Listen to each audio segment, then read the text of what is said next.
제가 가지고 있는 성경으로는 122페이지에 있고요. 주보상에는 121페이지에 있습니다. 제가 봉독하겠습니다. 이 내 아들은 죽었다가 다시 살아났으며 내가 잃었다가 다시 얻었노라 하니 그들이 즐거워하더라. 아멘.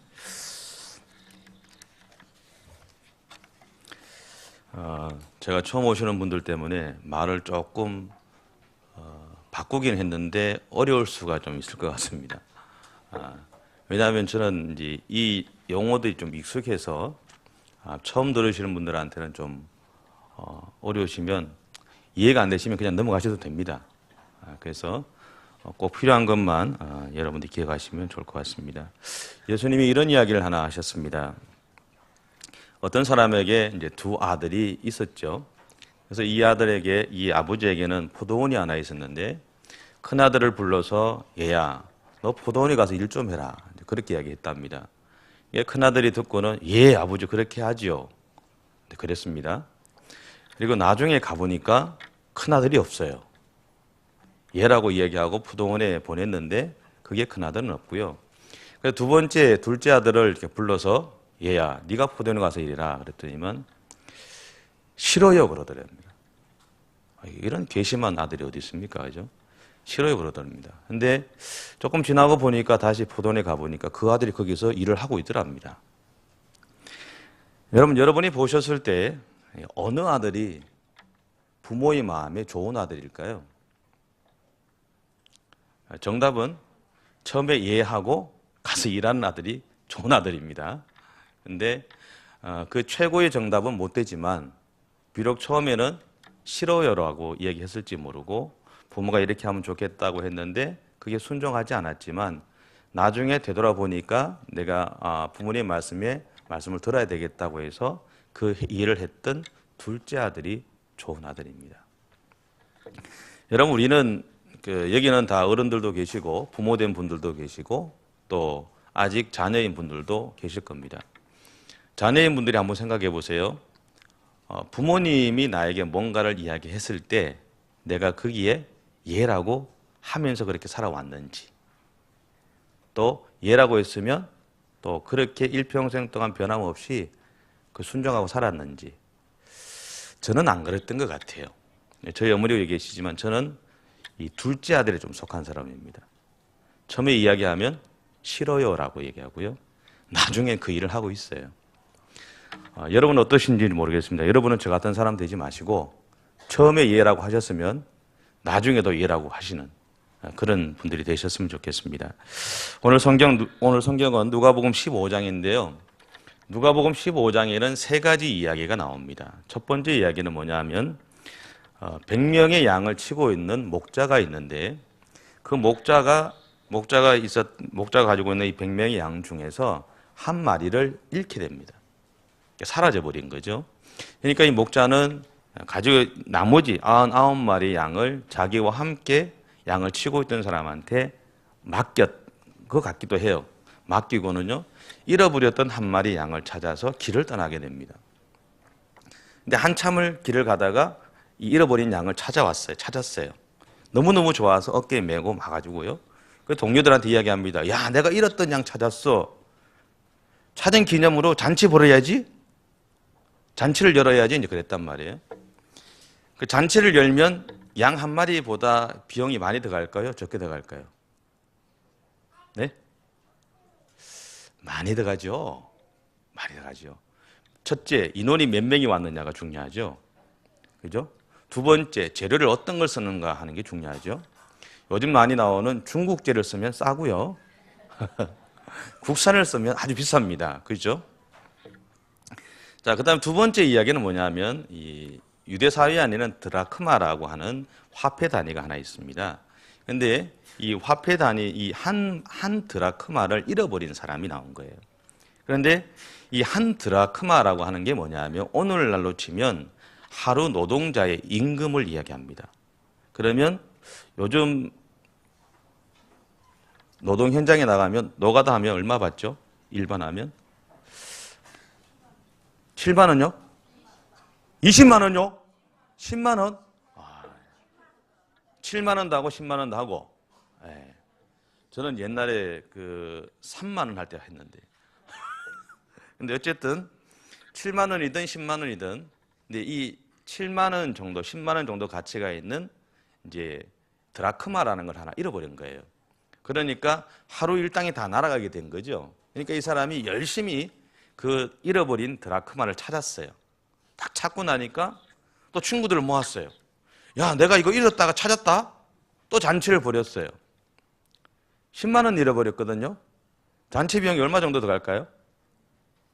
네? 최소 50만 원 나가겠죠. 좋은데 한두 명 부르겠습니까? 그죠? 너도 와라. 너도 와라. 애들도 데리고 와라. 그럴 거 아닙니까? 그죠? 그렇게 치면 10만 원짜리 잃어버려가지고 찾았는데 나간 거는 50만 원 치면 얼마 더 나갔어요? 40만 원. 손해죠. 근데 그 일을 또 하고 있는 거예요. 세 번째 얘기가 뭐냐면 오늘 본문 이야기인데요. 아버지에게 두 아들이 있었습니다. 첫째 아들은 그 아버지 집에서 함께 생활하고 아버지의 값을 잘 이어받은 아들이에요. 그러니까 아버지 옆에서 늘 도와줬던 아들입니다.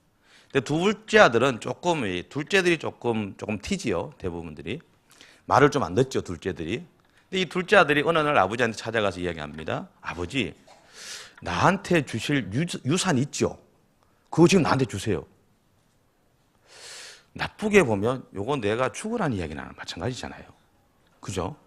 그러니까 이제 이 아버지가 그 유산을 줬어요. 주니까 이 둘째 아들이 어떻게 하느냐면 외국으로 가게 됩니다. 왜냐하면 여러분 혹시 여러분 주변에 로또에 당첨되신 분 있으신가요? 절대로 이야기하면 안 되죠. 모른 척 하십시오. 대꾸 다지 마십시오. 근데 로또에 당첨된 사람들이 대부분 처음에는 한국에 있다가 나중에 요즘은 어디로 가냐면 외국을 다 나갑니다. 그리고 전화번호 다 끊어버리고요. 모든 연락수단을 다 끊어버립니다. 왜냐하면 끊임없이 연락이 오거든요. 도와달라고. 그러니까 이 아들도 자기 아버지 유산을 받았잖아요. 그러니까 자기한테 누가 손 벌릴 수 있는 사람이 있는 곳을 떠나버린 거예요. 그래서 어디로 가느냐 하면 외국을 갑니다. 외국 가서 이제 돈은 가지고 있겠다. 돈 가지고 있으면 어떻게 해야 돼요? 돈은 써야 됩니다. 돈은 쓰는 재미죠. 그러니까 어르신들 계신데 요즘 뭐 써서 답답하죠? 그죠? 있으면 써야 됩니다. 그죠? 근데 이제 쓰다 보면 돈이라는 건 쓰면 쓸수록 어떻게 되죠? 어느 순간 싹 없어집니다. 근데 이 둘째 아들도 어느 순간 싹 없어져 버렸어요, 돈이. 그러니까 이제 나중에는 이제 거지가 돼버린 거. 돈이 없으면 거지 돼야죠, 그죠? 거지가 됐어요. 근데 거지 몰골로 아버지한테 찾아갔어요. 근데 아버지가 저 멀리서 거지 하나 오는데 저게 내 아들 같은 거예요. 막 쫓아갔어요. 안아주고 우리는 뽀뽀하지는 않지만 뽀뽀해주고 했대요. 근데 거지 몰골로 오면 냄새가 날까요, 안 날까요? 냄새 나죠. 만지기 싫죠? 근데 아버지가 안아줬대요. 그리고 이 아버지는 돌아온 아들에게요. 아버지의 아들이라는 이 증거로 제일 좋은 옷을 입히게 합니다. 먼저 씻기죠. 제일 좋은 옷을 펴요. 그래서 손가락에 가락지를 끼워줘요. 이 좋은 옷이나 그 집에서 좋은 옷이나 가락지라는 것은 그 집 주인의 아들이라는 증거죠. 종한테 좋은 옷 안 입히잖아요. 내 아들한테, 내 자녀한테 좋은 옷 입히고요. 좋은 거 끼워주죠. 그리고 아들을 다시 찾았어요. 너무 기쁘니까 또 잔치를 베풀었어요. 아들이 이 아버지한테 유산 받아갔어요? 안 받아갔어요? 다 받아가죠? 줄 거 없잖아요. 이제 안 줘도 되잖아요. 그런데 이 아들 다시 찾았다고 거지꼴로 왔는데, 거지 되어 왔는데 다시 찾았다고 잔치를 베풀었어요. 이런 아버지의 마음을 보여주는 것이 아까 제가 읽었던 오늘 본문의 내용입니다. 이 내 아들은 죽었다가 다시 살아났으며 내가 잃었다가 다시 얻었다. 여기 계신 여러분도 마찬가지일 겁니다. 혹시나 내 자녀들 중에서 나에게 늘 근심거리가 되었던 자녀들이 있다 치더라도, 그리고 늘 있을 때는 싸우고 쥐지고 뽑고 하지만 그 아들이 멀리 갔다가 정말 어떻게 보면 거지꼴로 다시 돌아와도, 냄새가 나도 그 아들, 그 자녀들 기쁨으로 안아주고 내 자녀로 다시 맞아주실 거예요. 여러분, 오늘 하나님은요, 우리가 이전에 어떤 삶을 살았는지에 대해서 묻지 않습니다. 다만 지금 우리가 하나님 앞에 돌아오는 것을 기뻐하신다는 거죠. 성경을 보면요, 하나님이 세상을 만드신 다음에 하나님과 대화하며 살았던 아담과 하와라는 사람이 나옵니다. 근데 이 사람들이 하나님의 말씀에 순종하지 않아서 더 이상 하나님을 만날 수 없는 상태가 됩니다. 이것을 성경은 죄다라고 그렇게 표현해요. 하지만 하나님의 마음에는 이 사람들을 다시 처음 창조하셨을 때와 같이 대화하고 싶은 거예요. 그 관계를 다시 회복하고 싶어 하셨습니다. 그래서 그 방법으로 예수님을 이 땅에 보내신 겁니다. 예수님은 우리의 죄를 지시고, 성경에 보면 우리의 죄를 대신 지시고 우리의 모든 죄를 사할 제물, 절에 다니시는 분들은 절에 이렇게 불공도를 가실 때 이렇게 시주돈이라 그러나요? 그렇게 갖다 주시죠. 그랬던 것과 마찬가지로 제물이 되셔서 십자가에서 죽으셨습니다. 그리고 다시 3일이 다시 지난 다음에 다시 살아나셨어요. 그러면서 우리의 죄가 사해졌다라는 것을 확증하게 됩니다. 그 결과 예수님이 십자가에서 나를 위해서 흘리신 이 피가, 제가 하나 보여드릴게요. 오늘은 특별한 날이라서 제가 이걸 안 입습니다. 그런데 제가 한번 보세요. 제가 지금 뭐 입고 있죠? 양복 입고 있죠?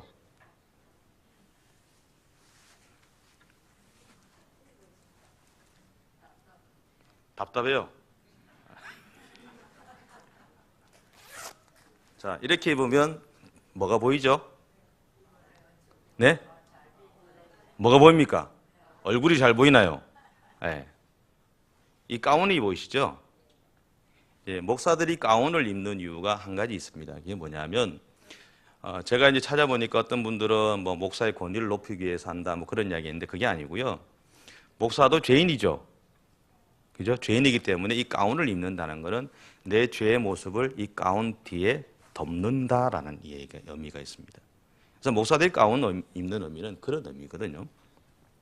근데 이걸 왜 제가 입었냐 하면, 예수님이 나를 위해서 십자가에서 흘리신 피가 마치 제가 지금 이 가운을 입었듯이 나를 덮어버렸다는 겁니다.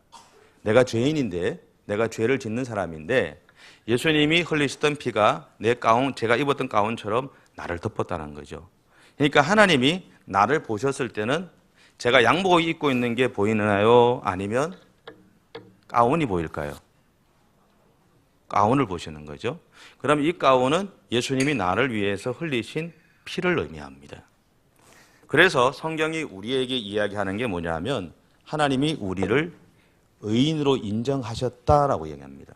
근데 그 말은 무슨 말이냐면, 이제는 너희가 죄가 없다라는 이야기입니다. 예수를 믿는 너희에게는 예전과 같이 다시 나를 만날 자격이 주어졌다라는 그런 의미가 여기 안에 있습니다. 그래서 예수 믿으면 구원받는다라고 하는 이야기가 뭐냐면, 아까 제가 읽었던 이 가운을 입었던 것과 같은 일들이 우리 가운데 일어난다라는 겁니다. 그래서 하나님이 우리를 봤을 때 죄인된 김윤정이라는 사람을 보는 것이 아니라 예수 그리스도의 피로 덮여진 김윤정을 본다라는 이야기입니다. 옛날 유대인들의 속담에 이런 이야기가 있습니다. 우리가 그분을 향해서 한 걸음만 가까이 나가도 그분은 우리를 향해 10걸음 가까이 오십니다. 우리가 그분을 향해서 걷기만 해도 그분은 우리를 향해서 뛰어오십니다. 여러분, 마치 꼭 부모가 자식한테 가는 것과 마찬가지죠. 그런 느낌이 드시죠. 그래서 어떤 신학자는 이런 얘기합니다. 당신이 언제나 하나님을 향하여 바늘귀만큼의 마음만 열어도 하나님은 당신을 향하여 금마차를 타고 달려 내려갈 준비를 하고 계십니다. 오늘 본문에 등장했던 이 둘째 아들 같이 우리는 하나님과 상관없는 삶을 살아오셨을 겁니다. 하지만 하나님은 지금도 우리가 돌아오기를 원하십니다. 그리고 우리가 돌아오면 우리의 가치와는 비교가 되지 않는 잔치를 베풀며 기뻐하신다는 거죠. 아까 제가 얘기했던 이런 양의 이야기, 드라크마의 이야기, 또 다시 돌아온 아들에 대한 이야기에서 이야기하는 것이 바로 그겁니다. 아들이 내 걸 다 가져갔고 드라크마 그거 하나 잃어버렸던 것보다 더 많은, 더 값어치가 높은 잔치를 베풀고, 이런 양 한 마리보다 더 귀하게 더 많은 돈을 들여서 잔치를 베푼 이유는 바로 그것이 우리를 향한 하나님의 마음이라는 겁니다. 우리는 여러분 중에서 오늘 예수 믿기로 결단하시는 분, 여러분을 향한 하나님의 마음은요, 단지 이런 양 한 마리의 가치가 있는 게 아니라는 이야기입니다. 단지 아버지가 유산을 받아서 그 유산을 받은 그 유산을 다 써버린 그 아들 하나, 그 유산의 가치보다 오히려 그 아들이 돌아오는 가치가 더 크다는 이야기죠. 하나님은 우리가 돌아올 수 있게 하기 위해서 예수님을 보내서 우리가 예수님을 믿기만 하면 죄에서 용서받고 구원받게 하셨습니다. 그러므로 여러분 할 수만 있다면 지금 여러분의 마음을 두드리고 계시는 주님의 음성을 듣고 예수님을 영접하시기 바랍니다. 여러분은 하나님에게 있어서요 가장 중요한 VIP입니다. 또 다르게 표현하면요, 여러분 한 사람 한 분들은 하나님이 만드신 최고의 작품입니다. 기도하겠습니다. 사랑의 하나님 감사합니다. 우리 한 사람 한 사람들을 하나님의 귀한 자녀로 삼아주시고 또 우리를 오늘 부르셔서 함께 예배 드릴 수 있도록 은혜 주셨음을 감사를 드립니다. 주님, 짧은 시간 동안 이야기함으로 인해서 이 모든 이야기가 다 전달되었는지 모릅니다. 그런데 주님, 분명한 것은 다 잊어버려도 좋지만 나 한 사람이 하나님 앞에 돌아오는 것을 하나님은 가장 좋아하신다는 것, 그 어떤 것보다 가장 귀하게 여기신다는 것, 그리고 하나님은 이 세상에서 나를 가장 소중한 사람으로 세우시고 인정하시고 만들어 주셨다는 그 사실들을 우리 모두가 기억하고 살아갈 수 있도록 하나님 함께 해 주시기를 원합니다. 특별히 주님, 오늘 또 하나님을 위해서 기꺼이 우리가 예물을 드렸습니다. 예물 드린 모든 성도들 한 사람 한 사람들 가운데, 저들의 삶 가운데, 저들의 가정 가운데 하나님의 축복하심의 손길이 늘 충만할 수 있게 하시고, 우리가 드린 예물들을 통해서 세상 속에서 주님의 사랑을 나누며 베풀며 살기에 부족함이 없는 그런 우리 모든 거행의 공동체가 되어줄 수 있도록 하나님 함께 해 주시옵소서. 감사드리며 예수님의 이름으로 기도드립니다.